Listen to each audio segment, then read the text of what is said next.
Nick Coss does an Odin, Thronebreaker calendar is live but divides opinion, and Cavalier changes this week. Yes, hello everybody, welcome back to the Marvel Contest of Champions news for Monday. Right, first of all, to let you know, I will be live streaming tonight a little bit of Abyss of Legends. Now, I haven't decided the amount of time because I find the content quite boring, especially having to do it for, 7-8 hours straight, maybe even a bit more depending if I make any mistakes.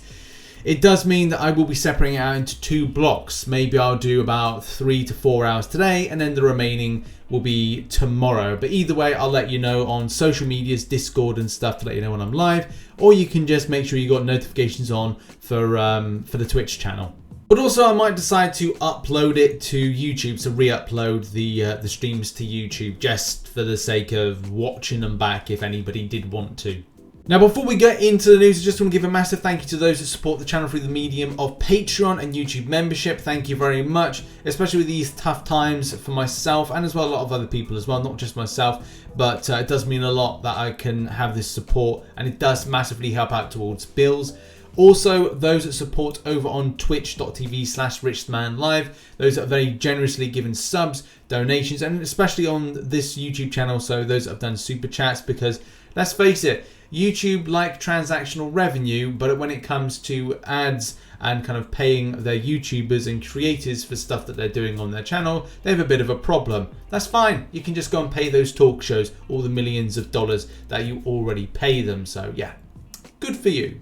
Ooh, catty. Arr. You see Jimmy Fallon, he's not short of a few quid, so good luck to them all. But in any case, let's do some news type stuff. And if you want to keep yourself up to date and catch up with some stuff, then go and listen over on SoundCloud, Spotify, iTunes. It's the Contest Round podcast. It's the podcast myself and Frontline MCOC Dan do once a week. And we're back. We went away for a week and now we're back with episode 39, talking about new events, Cavalier Changes, and so many other things. Next up is your reminder about Marvel Insider. Now, once a month, as you know, it's important to get those activities down. Currently, there doesn't seem to be like a huge amount going on, and you can only do normal and heroic. But yeah, get it done whilst you can, as on Wednesday it will be a case you won't be able to claim your points anymore. So make sure you do that if you haven't done that already. Next up, and let's talk about Cavalier difficulty changes. So I think the main one has to be like describing where the easy path is in Cavalier difficulty, or what is assumed to be the easy path. So they've added 100% health linked node to the end of the easy path. This way, when you take that path, you'll take on a slightly less daunting version of the boss. Don't worry, we've balanced this against the intended health pool for the boss, so we're not making the other paths harder. So that's good. I mean, it helps for a lot of players. I mean, you still got the problem with no elements of the completion rewards. So the incentive to 100% Cavalier the incentive to complete Cavalier is not there. It has been mentioned to you in the past. I think Kabam have seen a lot of the criticism on Twitter. It's dangling that incentive for players to want to go and grab it, which, if people got to go further to grab it, they're like, well, and I know Kabam will say, oh, it's paths, but it's like it may be the difference between time, availability, ability to do it, and other stuff as well. So it will be good to see it back. However, though, they've made some improvements. Some of these little like buffs to different types of classes, I mean, I don't even use that much. I like the Mystic Consumption. I think I've used that before. The Science one's cool. Seeing Red, don't think I've ever used anything in association with that. The Cosmic one, love it. They've actually buffed it, which I was like, cool. Okay, that's fine.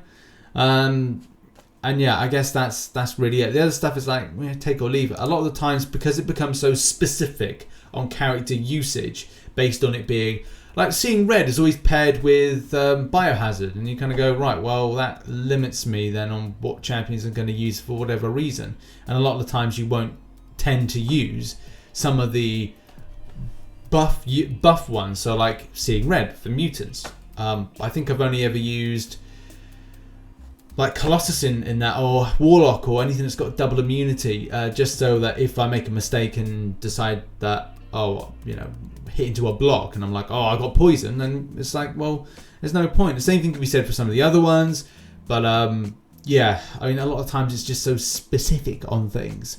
But there you go. Like, it's good to see some changes, and we'll see how this works when the new Cavalier difficulty is dropped on Wednesday.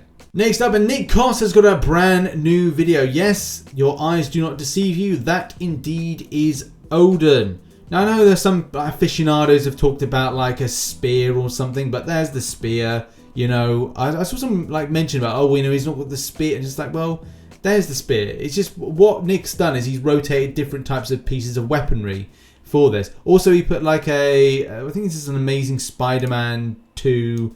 I can't remember the film quite so much, but I think I want to say it's Amazing Spider-Man 2 Green Goblin, which still looks pretty cool, or like a modern kind of like take on it. But I think it's more kind of close to the Amazing Spider-Man 2 Harry Osborn. But yeah, it looks pretty amazing. I'd love to see this character in game, Odin. It's kind of like a wish, I think, for a lot of players to see this in. So well done, Nick. Keep up the good work. Look forward to the next one. Okay, now let's talk about the Thronebreaker calendar. Now, there's some things to talk about with this. The good, the bad, I'd say criticism on stuff. Now, for me personally at this moment, I would say I'm rushing. Am I rushing? I would say, yeah, I'm rushing to get myself to Thronebreaker, which needs the Abyss of Legends run completed by at least tomorrow sometime. This is just so I can do the side event. I've actually missed off all the side event because I've been so busy with other stuff, and as well trying to prepare the unit to reduce down my monetary spend on Abyss of Legends, just, you know, based on mistakes, you know, just stuff having availability as well. I'm going in with a lack of revive, so it's all on my units, unfortunately. But, you know, needs must when you want something badly, and Thronebreaker is what I want. There's some good stuff on offer, but also there's, again, like criticism from some players on the subject of this. It's good to see a 5% tier 5 class catalyst being dropped in there on the 26th day. Whether or not it'll be a monthly thing is yet to be known. A good amount of tier 5 class, tier 5 catalyst, basic catalyst, and some other stuff. So far, I think this is probably the most positive take on the situation that at least 5 people seem to agree on. As Master Puff says, it's free, so I will refrain from complaining, but it's not something I'm really going to be anticipating and excited to get each night, every day. And this is going to be the thing with players, your perspective of what you need, require and desire from the game from a daily basis, from a grind, and as well from the most rarest titleage is going to be very important. But at the same time, yes, it might not mix with other players. For me, I think it's going to be more on the tier 5 class catalyst. Yes, it's good to see a 5% one. Is the rest of the other stuff spicy enough to kind of like come up with it? I don't know if that's really the case. There are a few things that lack the oomph, and would that be more with like the element of 6-star shards volume compared with, say, the Cavalier? Would Cavaliers then complain if, say, the Thronebreakers were getting a lot more? And at the same time, is it worth the element of effort like I'm doing today and tomorrow?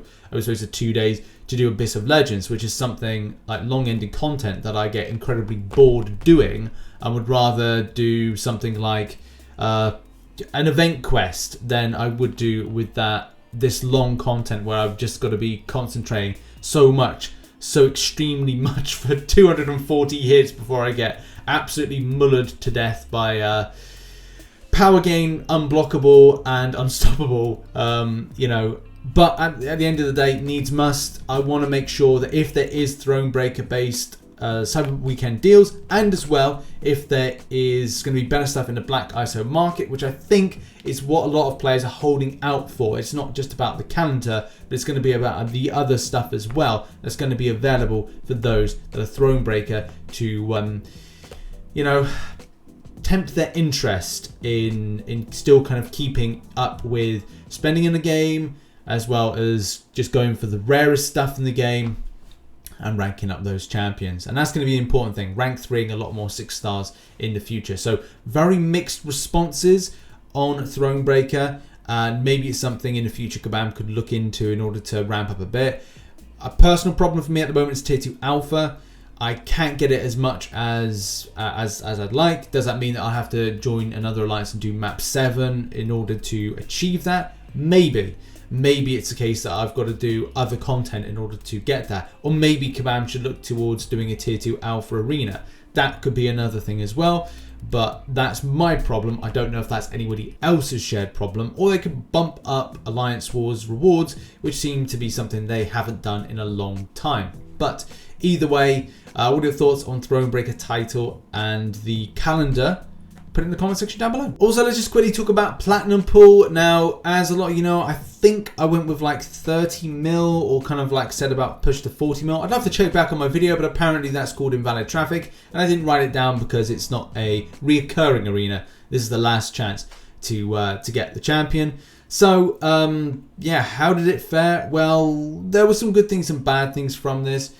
40 mil seemed to be the cutoff in order to get the champion, so it's not great. I thought players would go a lot less than this, and that's the thing. I don't want to go about inflating predictions or inflating arena cutoffs if I don't think there's any just cause for it. Right, now let's move on to talk about Platinum Pool. Now the arena dropped, as you know, and this is the final time I think this year you're able to get an opportunity to grab him, so hopefully people did well. I think I went with a prediction of 30 mil, but I know I was saying toward, I can't remember if I said on the video. I'd love to check, but I can't, and I didn't write it down because, well, you know, it's a one-off arena. So I can't remember if I said push up to about 40 mil.